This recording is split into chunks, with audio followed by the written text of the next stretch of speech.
Hello and welcome to the ISL Podcast. Bruno, our typical host, is with us today. Bruno, hello. Hello, Ivan. Hello, Mini. And we Hello. have a special guest today, Mine. Hello. Mine is the official ISL photographer and part of ISL since quite a while now, and part of also the Energy Standard team. Mine, hello, and thank you so much for making it to the Yes. podcast. Hello, thank you. I'm so excited to be here. I was following all the podcasts and there I am now in the podcast. So exciting. Yeah, to all spectators, if you keep following, maybe you'll find yourself on the podcast one of these days. Exactly. But Anybody can. But I mean, with that being I said, truly live. No, but I truly live every moment of ISL. So I'm really happy that you guys, took the time to I know everybody sees my photos and so you guys kind of know what I'm doing. But I also have things to say, maybe. It's true. Let's see. 100%. Sort of the first question I would like to ask you, Mine, is Yes. speaking to a bunch of athletes, they were really concerned before going to ISL. First, is the ISL actually going to happen? But also, a lot of them face concern. It's is the bubble going to be good enough? Is the ISL going to keep athletes safe? Is it actually worth for me going? So can you tell me a little bit about your own experience? Did you have any sort of doubts whether to go to ISL or not? Doubts about safety at all? That's a really, really good question. It was a scary thing to get into because it's something that had never been done before because we had all these rules to follow. So we didn't know what we were getting into, we were in a, because, just like the athletes, the staff, the photographers, the production, we're also all in a bubble because we're working close contact with the athletes and we need to make sure we stay safe. So we were all in it together like a big family. And well, that came later. In the beginning, I didn't know what to expect, honestly. And in the first few weeks, started slowly, the bubbles started feeling like a family to me. That was when I realized this was actually a really different and a very special experience because of the lack of other options of doing other things. We were always together. We sort of bonded sort of like a little family. And for me, the bubble was in a way a really interesting and really nice. I will always think about it really in a positive way, the bubble, which I would have never thought. That's the thing. Which if you had told me that before, you're gonna love the bubble. I'm like, what are you talking about? All these freedoms, we can't go to a restaurant. We can't. It's gonna be because it was a little bit when you, of course, you feel, what is it gonna be like? Feeling stuck somewhere, but the truth is we were all professionals. We all got together to get this job done. We all had a mission. We all had the same mission to make this league the best we could do in each of our powers. We all have powers to make this league better. And another thing was we all helped each other. It was like sort of a closed circuit, all these professionals helping each other, help each other get through the day sometimes because nobody has families or really close friends from before around. So it was an experience and a good one. Oh, Thanks, definitely. Mine. I know, right? For example, It Ivan, was quite a meeting unique. Minute there at the bubble. I mean, personally, I've been following all of your photo stories through Instagram, and it was such a pleasure and honor to meet you. But I think that people Thank really you. want to know how, because all of these past podcasts we have seen and talked to the athletes, but I think that people really want to know what's behind the scenes, how a photographer, the ISL photographer that tells these stories to the audience to draw amazing photos. How is your day in the life in the bubble? How was it? How difficult was it? Because it must be tired, in my opinion, to be all day Yeah, taking photos from the athletes. So tell us about that. for sure. Because we were, I mean, there are no other photographers. There's no media. It was just the ISL photographers. So I had to cover everything. I was there at every game. I was at 3 different positions in a single race. I pushed myself because I knew these athletes, they want good I wanted to get the best I could do. And I pushed myself. And yes, that's why it was tiring for me, but that's the way I could actually live this experience. My mission, when all of you guys that met me know, I'm usually at the lobby. Okay, so how does it look like? If I'm not shooting, I'm usually at the lobby of the hotel working on my photos. And I love that people come by because I'm a social person, at the same time, and I'm working a lot. So when I'm in the lobby, I have people coming, looking at the photos I'm making, or sometimes I'd be working on a photo and the athlete that's in the photo would be passing by and I'd be like, hey, you want to see this and everything. So it was, I always love it when athletes like the photos. So I'm doing it for them. So like for me, when an athlete shares and likes a photo, my job is well done. Like that's my ultimate confirmation. I don't need a confirmation from anyone else, but like the athlete usually. So for me, I could really do that because we were all in the bubble together. We were all in the same hotel. I could see them walk to the restaurant or to the gym or and so yeah, I was pretty much at the pool shooting or in the lobby editing. I would maybe get out for half an hour where we could do our little walk to get some sun, which I should have done more, but didn't. I mean, but I'm happy. I created so much, and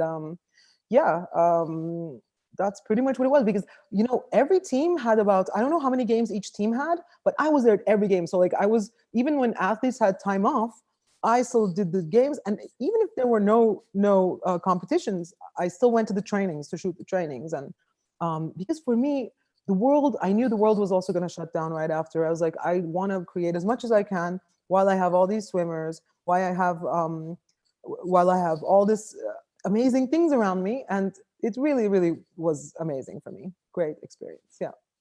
I don't know if I answered that question, but that's what I was doing. I was just working and at the lobby, I think, right? I mean, you guys saw me anywhere else, but that was pretty much it. Yeah, you were pretty much working nonstop. But with that being said, Mine, your work implies paying very close attention to the emotions of athletes and to their inner world and capturing that for a photo. My big question to you is, what is the difference in terms of emotions and sort of the overall vibe of the meet you saw in comparison to the Olympic Games, for example, of which you're a photographer also? You mean the general vibe? The emotions. Yeah, and sort of the general emotions the athletes would experience. Because I should explain a little bit more. Me and Bruna, I don't know if Bruna remembers this. We were discussing the ISL, and we thought it looked a little less like a typical swim meet where you have just dreams being shattered, people getting tired and frustrated, also people doing heroic efforts. Yeah. Exactly. But every swim meet, you see someone crying, you see someone upset, and you see someone happy and on top of the world. But ISL seemed a little bit different. Even the athletes that didn't end up swimming as well, it seemed like they're in a huge party still. Everyone was still having such a great time, in my opinion. For sure. And could you elaborate on that a little bit as a person who captures these emotions? 100%. Like, for example, I remember the first team that got eliminated was the Aqua Centurions. So obviously they were the last place. And I was there on their last training day. I can't tell you how much fun these guys were having. They were so excited to be there, so happy. I actually made put it in my story. They're all like jumping in the pool together. And Federica Pellegrini has this quote I love. It's like, we might not be the strongest team, but we're the most beautiful. It was like, it showed me that like, it doesn't mean like, it was just about the team spirit. And they really had the team spirit. I think every single team was the same. I remember when the Toronto Titans were leaving, like how happy they were to have been there. And it wasn't like dreams shattering and leaving and it was a celebration for everybody, I think. Everybody celebrated just getting together, doing sports. Like, this is all about having fun, being a team. And you're right. Like, you don't see people crying in the ISL. I haven't seen a single person. You're right. Like, now that I think about it, like, I remember very clearly youth games, people just breaking down. And you don't see that in the ISL. But you see a lot of happiness when they're world records or like, So you do see the ups. But maybe not as much. I don't know. Like, honestly, with swimming, my only experience is the Olympic Games. So it's kind of like, I don't really know what a regular, or ISL. So I don't really know so much what a regular meet looks like, but always like, but I love the team spirit and I love the celebratory spirit of ISL. And the DJ is such an important part of this. I think DJ and the lights and the fast pace. I mean, those 2 hours, I start and I'm in this like zone. I become one with all of ISL. Like I'm everywhere, I feel like I try to feel like a part of that thing. That's why I wear all black. I try to blend in a little bit, and I have so much fun with it, so much. And there's so much in there. Yeah, thanks for this opportunity. Wow, I love it. Oh, of course. And you mentioned sort of the unity that exists within the ISL, especially. I mean, talking about the Aqua Centurions, talking about the in general the production team, the unity we had. I think it was something to point out. But with that being said, what do you think it's due to? Is it due to the fact that we were all locked in a bubble? Or maybe because the COVID season and everyone was just locked up for so long and they were looking for socialization? Or maybe there is a thing in psychology where if you believe your life is in danger in a way, your overall emotions and the way you experience life amplifies largely. People who are at war talked about this a lot. Do you feel like COVID sort of played this role a little bit in the overall unity and the experience of the ISL 2020? Oh, yeah. I feel much more deep in my emotions. Like this played a part in everybody's psychology. Like we're all human. Like we all got affected.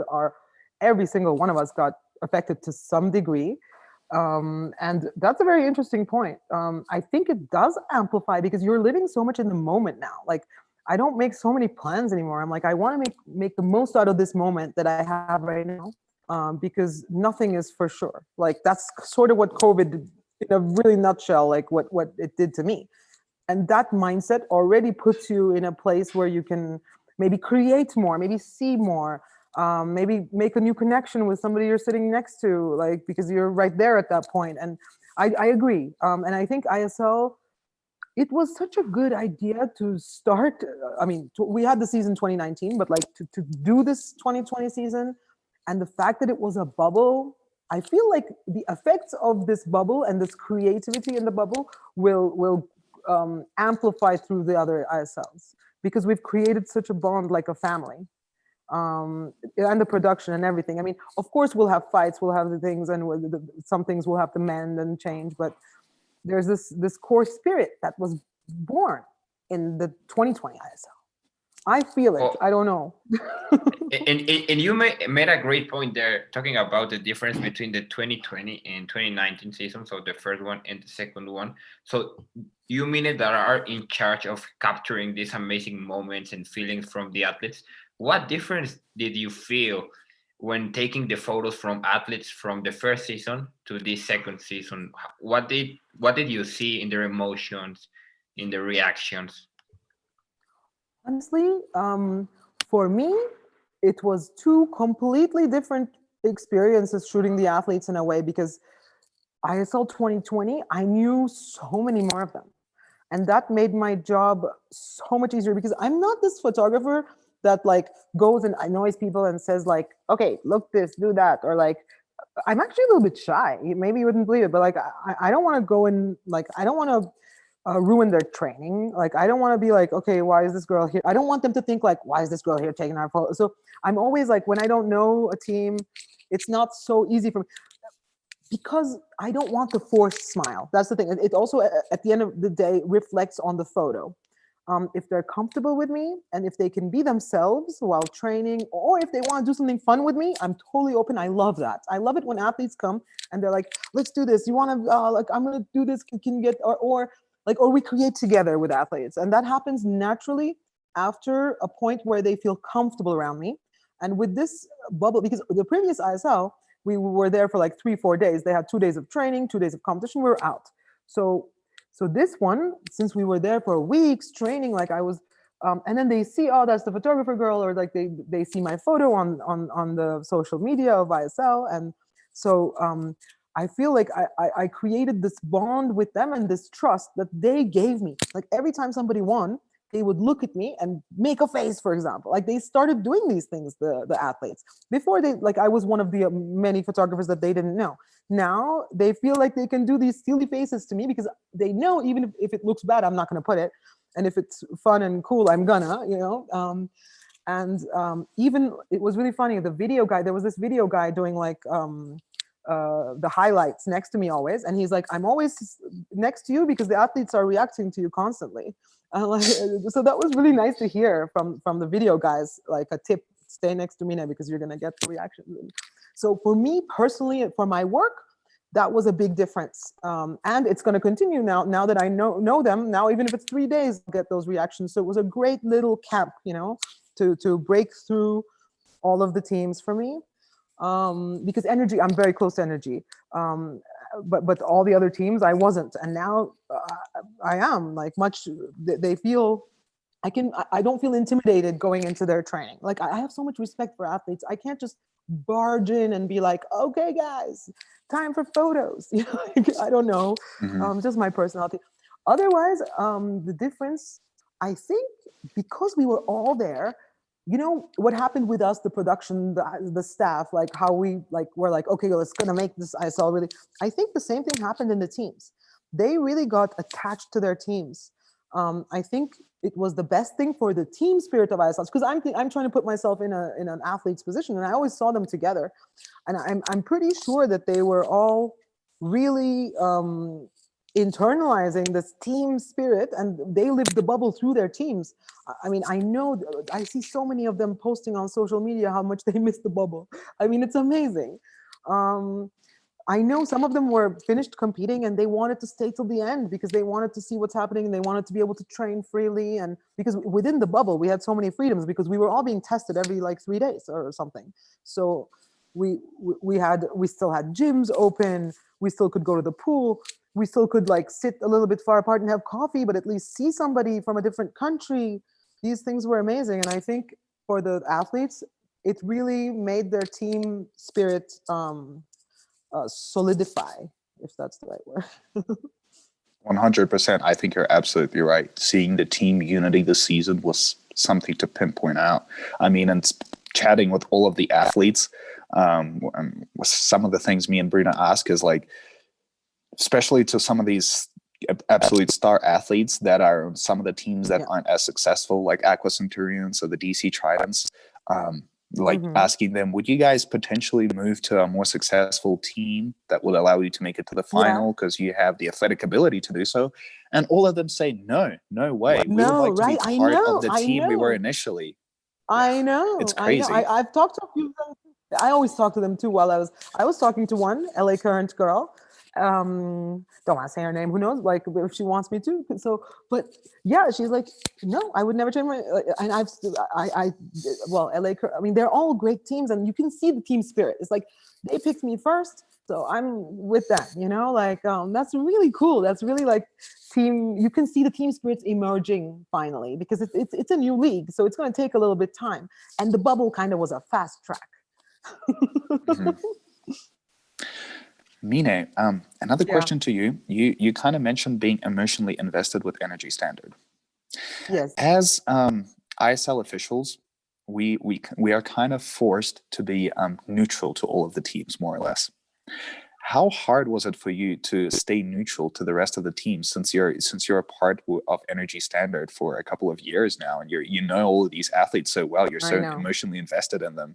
Was it hard for you to stay neutral? I always tell them, you guys got to win, so that it makes sense that I'm taking all your photos. At least go win. I'm like, it worked in 2019, I mean, the thing is, yeah, you're right. I actually tried to be very, the thing is, I'm an honest person. So somebody asked me, I'm going to tell them, so this team is why I'm here. I started with them 2 years ago. I was not even a swimming photographer until I met them. They turned me into this. It's they lift me up. So how could I just drop them? I'm just not a person like that, So I'm open and I tell everybody. And I think when you're honest, I think it would be another thing if I don't know. That's just the way it is. I can't help it. But when I'm there and I meet the other teams and they start being, I like all of them, and I tell them too. I do. I'm happy for all of them. I'm happy for all the athletes, and I see they are like that with each other too. They have so much respect. I have so much respect for all of them, and they have for each other. Swimming is this sport where people don't have real rivalries that go outside of the pool so much. It's just really in the pool. As soon as they get out, So I'm like that, once they're in the pool. I mean, I told also Energy Standard, like when Emre is swimming, like, sorry guys, like, but I'm going to be with Emre because he's from Turkey. So sometimes I'll have other favorites that are not Energy Standard that can also get to my heart, because Emre was such a sweet boy, such a big star of ISL, and we've never seen a swimming star from Turkey. So for me, it was so emotional to see such an amazing athlete born in the ISL, like a big star from Turkey. So, for example, like all those things can also take my attention. One thing I always do is like I have to go for the MVPs and because they are the ones, like the faces of the ISL. So they are from every team. So like I try to always equalize, but I'm also honest also in my posts, and also when the people talk to me, I'm like, sorry guys, don't tell me anything bad about the Energy Standard. It hurts me because I really like them. Secondly, like I've been with them for 2 years. Chad is the reason I started being a swimming photographer. Flo is the reason I probably take photos of the ISL. Like he called me, he texted me, I think it was like Indianapolis or something, or said, we need your photos here. Like there's amazing things and we need more photos. We don't get the photos, because at that point they were used to getting my photos from Gloria Sports Arena in Antalya. And then I was like, well, talk to somebody, get me over there, let's do it, and then it sort of snowballed from there. So like Energy Standard really is where I was born in as a swimming photographer with them. So and they think of me as a part of the team, like really. So it's a very special connection that will always be very, very special to me. Yeah. And I hope that the other athletes aren't they shouldn't be, if I'm honest. Like, how could you, because you've been with them for 2 years. Yeah, like I think it's understandable, and like I try to be equal, but I know the thing is I can't deliver photos for each team. I'm just one person. So like if there are 10 teams, I always go for the winners. And if Energy Standard wasn't winning so much, they would get less photos too, by the way. The reason, there are two reasons they're up there. I love them and they're great. They're number 2 team. They only lost 2 ISL matches. So we have like so many of the superstars of ISL in our team too. So my connection isn't the only reason they're getting photos, because they're good. With me, you get the more photos. How you get more photos? You have to be really good, the world's best. You have to be really, really nice to me. Then you'll get photos. Those are the things, like, so you got to play your cards, and like if you're nice to me, I'll do it, because like I like the energy. I like getting positive energy from people, positive like saying, oh, I love your photos, then I'll work hard. Or you got to be the best in the world, and I'll make tons of photos of you. So energy is up there. I believe there's 300 athletes on the podcast right now making Are you notes kidding on how me? to Oh get my more God. photos from Mine. No way. They're not. You're joking. There's nobody watching. Oh no. No, people are definitely watching. Well, with that being said, Mine, you mentioned that one of the reasons you got involved with swimming photography was Chad. Can you elaborate on that a little bit? How you got into swimming photography and why was Chad so important? Chad is very important for me. Story with Chad. I've been shooting the Olympic Games since 2000. Since 2010. Since 2000. And I remember Chad at the 2010 Singapore Youth Games. He got a medal there, and then I don't remember which one was first, like the London Games. I think the London Games happened, and I was there when he got his gold medal. And he beat Michael Phelps, and I have some photos of that. And then I was on a plane somewhere, and usually on planes I watch like sports documentaries, and I watched a documentary on him, and I was like, this boy is just amazing. Wow. Like, I then realized the importance of all those moments, because I knew him as like a little character, like many athletes that I follow. Like when I'm at the games, I always look at characters. That's what interests me, like as photos too. Like I look at somebody's little tattoos, like their little thing they do before they start, or a little arm movement or a little look. So I'm a very observant person. So like Chad was one of the athletes I was just observing. And after the documentary, I was like, wow, this is nice. And then in Rio, I remember taking a few photos. I was like, oh, and just like I became a fan, just slowly knowing him. And then I started about 2.5 years ago, 3 years ago. I started working with Gloria Sports Arena, which is the one of the best training facilities in the world for swimming, and for many other sports. And I was actually shooting a tournament, like a volleyball tournament, I think. And and I heard that Chad Le Clos trains here. I'm like, what? Like, I wait 4 years to go get 10 minutes, like, before he enters the pool. And I'm like, so happy to get one photo of Chad. Like, he's here. So I met the coach, James, and I was asking him, can I just come by in one training and get some photos? It would be amazing. I'm actually such a fan, like that's what I tell people too. Like, more than a photographer, I'm a huge fan. I want to be around Chad and Sarah. And Sarah and Chad trained at the time. Flo wasn't there yet, so it was the two of them, and Ben. And so I went over there and I did a shoot, like a trial shoot, like in between my volleyball shootings. And then in the evening, I was at the dinner, and I, from my phone, I remember, showed him the photo I took of him that day, and he looked at me like super serious, and he's like, "This is the best photo I've ever seen of myself." I was like, "Are you kidding me? You're Chad Le Clos, Olympic champion, like best swimmer in the world. Like, you, what?" And I will never forget that. Like, that drove me to, I was like, I can do much better. I can do better than that. Like, let's do it then. Then it's an untapped place. Like, if you're gonna tell me this, if I'm gonna take more photos of you, because I find Chad to be, I mean, look at his butterfly photos. Like, it's just so photogenic. Nobody looks this perfect. Like, he's just the perfect sea person, like a water person, seal.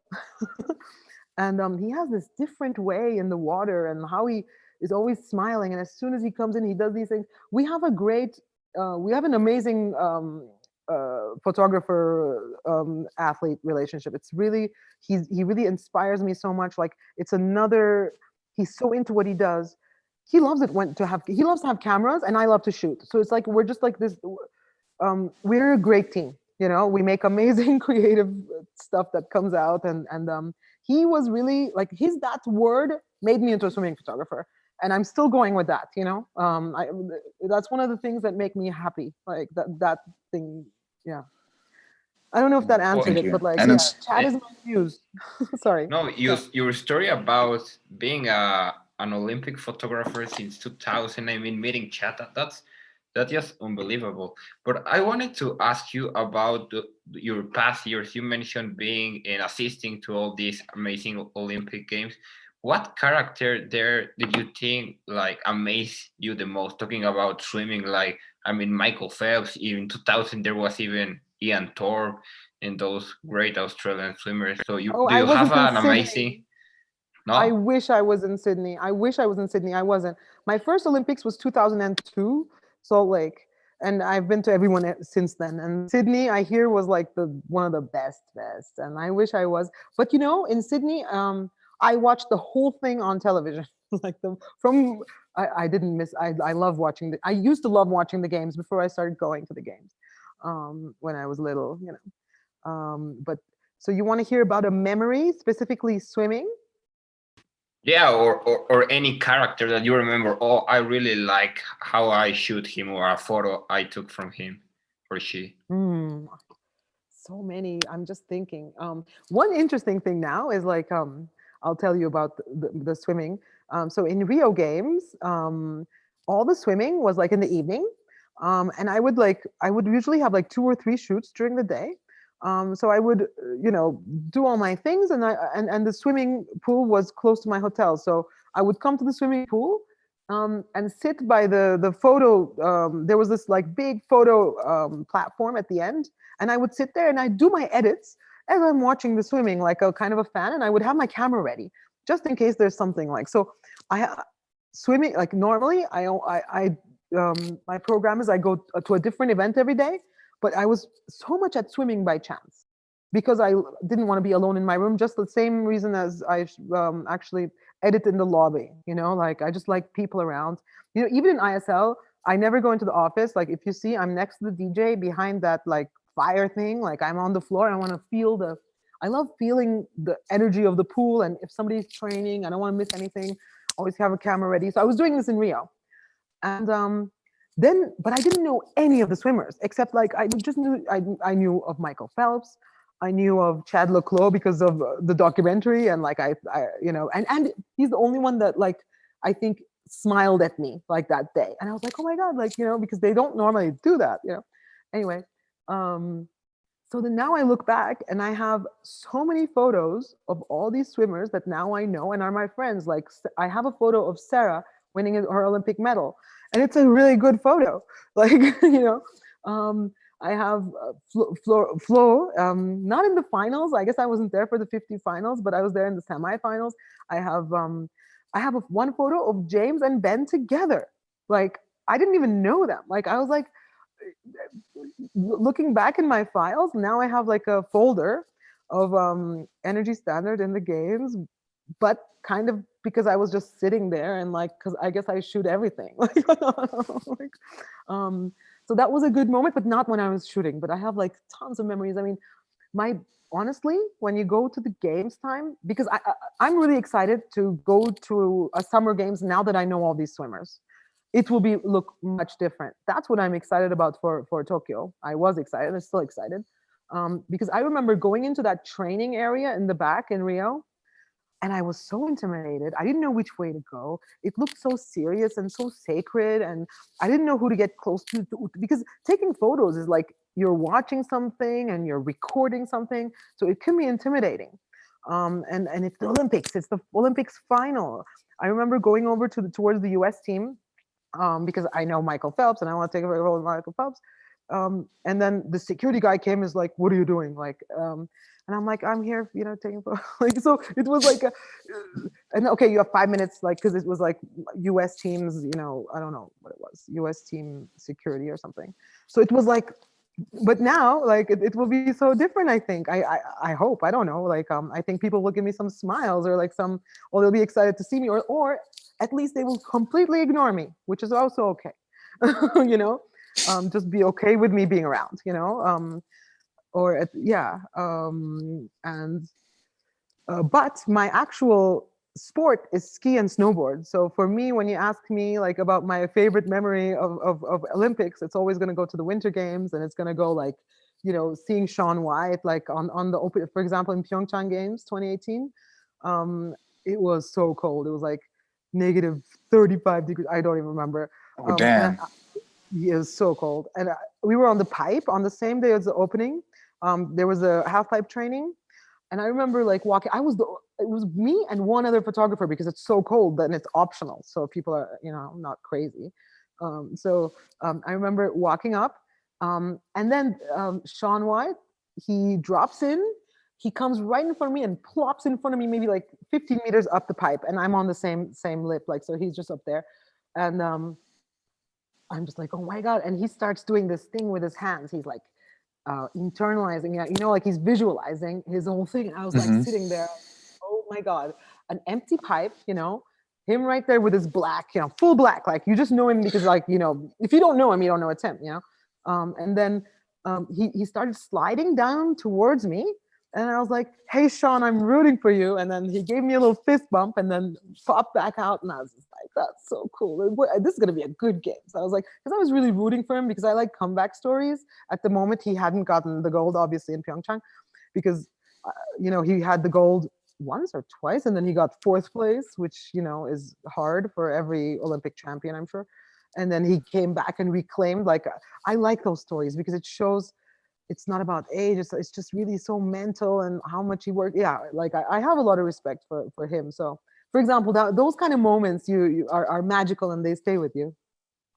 Oh, definitely. Thanks, And Mine. talking about your moments, Mine, I mean, coming back to this season 2 of ISL, what would you say was the biggest race that you shoot or your The biggest most highlight for you in terms of racing? Exactly. In racing in photos at the end of like the Yeah, product itself. I made actually, it just makes me, I'm sure there are a lot if I think about it, but it just makes me think of this one series I did on Instagram of like Chad and Tom Shields like race, because I know that they've raced for a really long time and they're also really good friends and they actually like play poker and like they're friends on the same time, which I love. And the 200 fly, oh my God, I have so much respect for those guys. It's so hard. Like just watching it is hard. Isn't it? Like, just, I mean, yeah, you guys also do it, so I don't know how you. 100%. Yeah. Watching it is, it actually Watching is brings a weird completely. satisfaction. Oh yeah. It's like, I'm so glad I'm not doing this right now instead of these guys. Right, like it's almost uneasy, like you feel for them. Like, I mean, for me, I always feel for athletes anyway, like, so when he's like doing this, anyway. But the 200 free is one of the most photogenic races because you have a lot of time to change positions, and they take their, for example, 50 fly, I never shoot from head on because their heads don't even come out. Like, it's all a bunch of like white water. So but 200 fly, you get the best kind of quality because it's the slowest butterfly stroke, I would say. I guess they do it slower than 100%. because it's so, Yeah. Maybe so the 400 medley, but yeah. yeah, maybe. Yeah, exactly. Medleys are also good. Medleys are also good for photos because if you're head on, then you get the fly and the breaststroke, which are good head on. And then I run back usually for the finish. So, like, for example, the 200 fly, the way I do it is I start head on, I get head on shots, and I got Chad and Tom together. And then I went to the side and I got the photo of, I love when Chad comes up and looks around to see who's ahead. You know he's gonna speed up because he's just like that, like it's gonna go crazy after that, because especially if somebody's people say like he loses time moving his head, but I disagree. I think like as soon as he moves his head, it means he's gonna charge. Like, I don't know so well, by the way, like, I'm not a coach, like I don't know technique, like this is just a feeling, so I don't know if I'm right or not, but that's just the feeling I get from the photos. And I look, so I have this photo of him and Tom, and then I come to the side. I have one of Tom kind of looking towards Chad, and then Chad totally like that. And then I have him just flying like through, and then at the end, and they're hugging, the nicest hugs. It's just so sweet, like men so tired, so much, but with so much respect and also happiness and friendship. I mean, wow. Like, for example, that race is just, it's easy to photo. You can't photograph a 50 fly as in detail as this, for example. And I made a little series on Instagram, and they both shared it, and they both are like, and I love it when I love the rivalries and the friendships. Like, I did the same with, like, I posted a photo of Caleb and Chad at the start, where Chad is doing his thing of like looking over to Caleb, and Caleb's just like that. And Caleb asked me, I posted the photo. I got a message from both of them within like 15 minutes saying, can I please have that photo? I want to share it. And then they shared it, both of them, with so much love and respect for each other. And I'm like, I created like a little bit of a positive thing everywhere. Like, not I created, but like I'm showing, like I was happy to be just a little part of that, showing this to the world of how these guys are like swimming their hearts out, but at the same time, they have so much respect for one another. Like, I love it. And Chad is always like that too, like as a personality. He has so much respect for everybody, Michael Phelps, everyone. Like, he's never talked bad about any swimmer, ever. Or I don't remember, not to me. He's just as one of the sweetest guys. Yeah. I totally agree with you, Mina. Chad versus Tom is probably my favorite rivalry right now in swimming also. Really? Yeah, so cute. Actually, Chad used to do a little more trash talking back in the day, especially against Michael Phelps. But yeah, he's changed since then. No, not anymore though. Not since I've known him. I'm serious. Yeah. And I actually even try to sometimes, like, well, I don't know, like everybody's gonna listen. I don't want to say everything, but like, no, he doesn't. He really doesn't. Like, you try to like make him say something and he won't. He's like, no, full respect, man. Like that, I remember, I can't remember the the exact writing on the t-shirt, but I remember there was a huge news story with Chad Le Clos' younger brother wearing a t-shirt before 2016 Olympic Games that said, I can't remember the exact detail, but something like, my brother retired Michael Phelps. Really? Well, that's his brother. So there was a little bit of fun trash talking. You can't have anything bad about Chad coming Hey, I think that's great. I think putting a little bit more hype into it, putting a little bit more of intensity into swimming, that could be great for the spectators. I mean, have a look at UFC. They're doing something similar, and they're incredibly successful with it. It's true, but it's not his character, though. You can do that with other characters. Yeah, that's true. We should do that, maybe. We should actually go into it and maybe see like what kind of like juicy rivalries, like for example, at the at the Olympics, I remember when Lily King Oh, and they Yulia are. Efimova came out at the same time. Oh my God, I was like, ooh, I didn't even know them. And I was like, what's going on? And then I wanted to know more about why there's this sound and there's a, so I do understand that like these kind of rivalries, like that are kind of even, it can make the spectator definitely more engaged. I agree. Yeah, 100%. And Mina, it's very interesting for me that you're able to see Chad as sort of a person of the sea, person of the water. Because I don't know if you're Yeah. aware, but Chad is quite a unique athlete, especially in the terms of events that he swims. Because a lot of, especially for something like 100 meters butterfly, people will rely on strength a lot nowadays.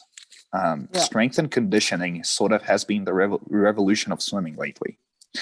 Yeah. And just having a look at the people, A, that Chad competes with, but B, who Chad trains with, Ben, Flo, these guys are incredible Yeah. athletes. And when you have a Yeah. look at them Yeah. perform in the gym, it's like, are Yeah. these guys even swimmers, or are they professional athletes on land? But with Chad, it's totally different. Yeah. Chad isn't that impressive at the gym at all. Chad has a very special connection with the water, and it's interesting Yeah. that you're able Yeah. to see it.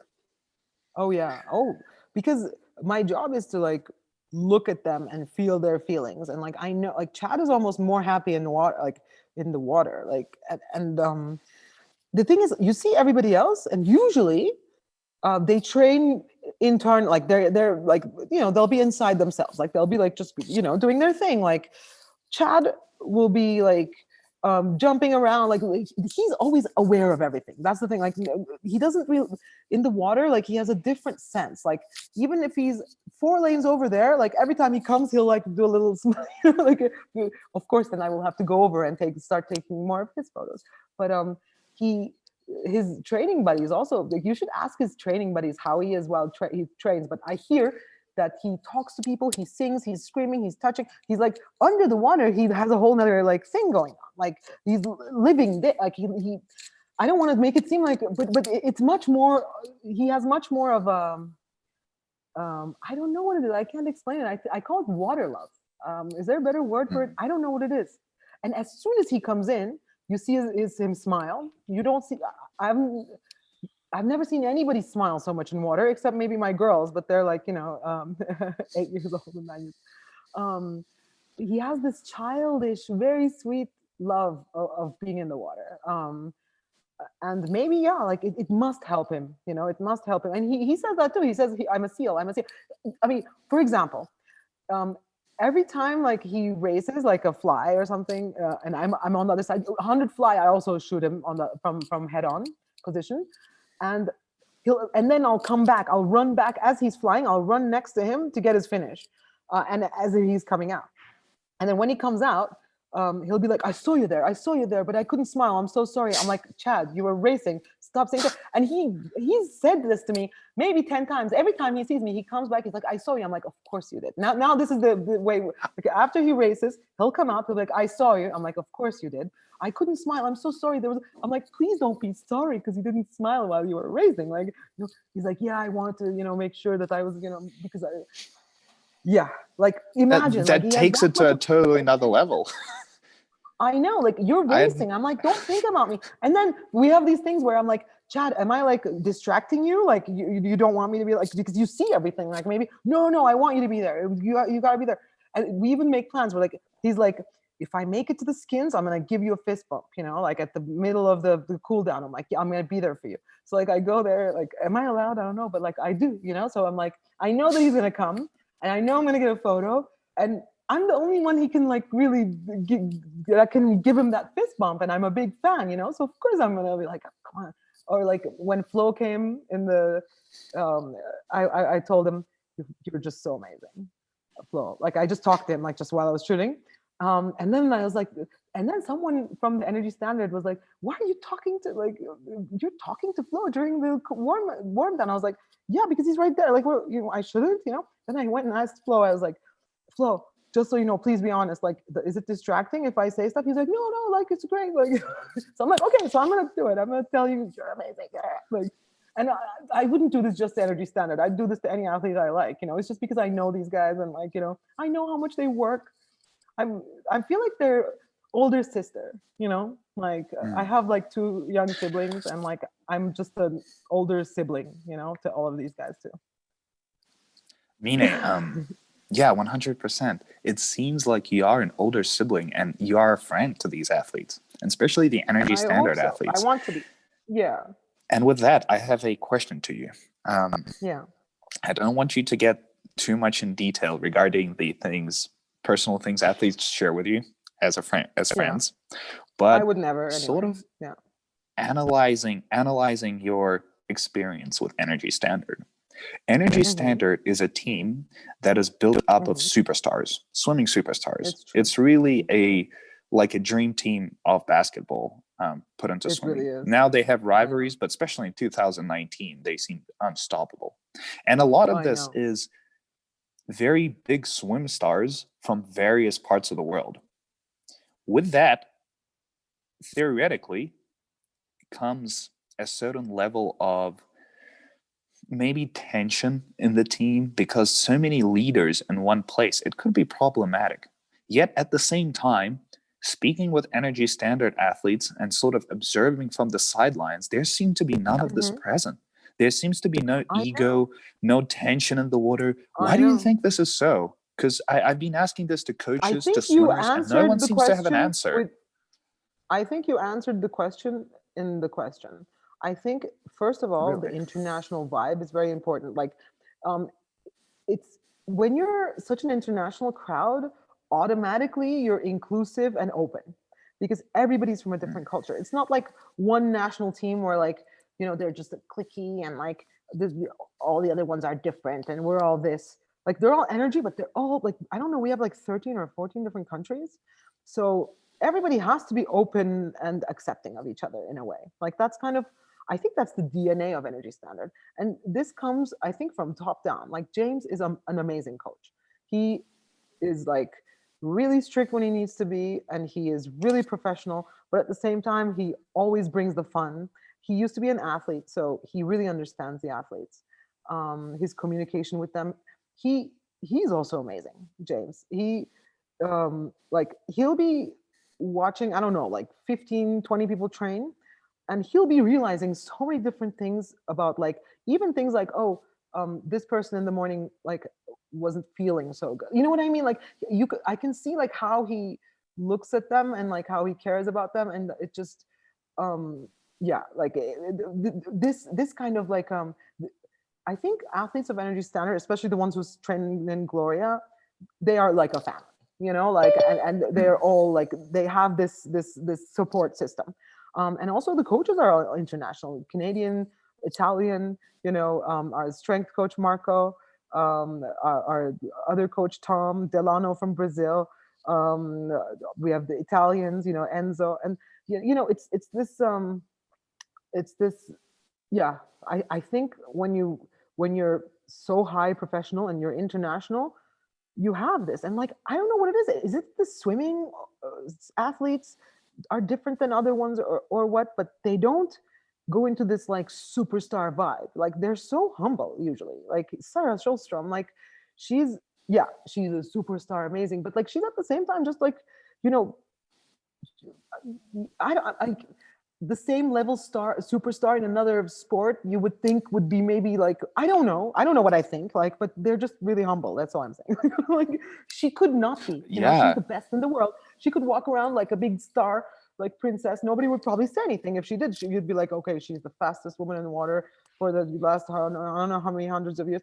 Like she's a superwoman, an amazing girl. I love Sarah. And she's also one of the nicest people I know. Like, I don't know if it's about swimming or Energy Standard, but these guys are all really nice people. Oh, definitely. You made a great point there. I mean, all the swimmers, coaches, staff that was present there at ISL, they were very familiar, friendly with you. They seemed like a big family, I would say. But talking about outside of swimming, I saw a lot of shoots that you and the athletes did outside of the swimming pool, like on the Margaret Island. Tell us about that experience, Winnie. How was it, and how was your interaction with the staff, with the swimmers, with the coaches outside the business environment, I would say, outside the Yeah. competition? Well, I like making photos of people, and so we had a photo walk with Beryl Gastaldello, for example.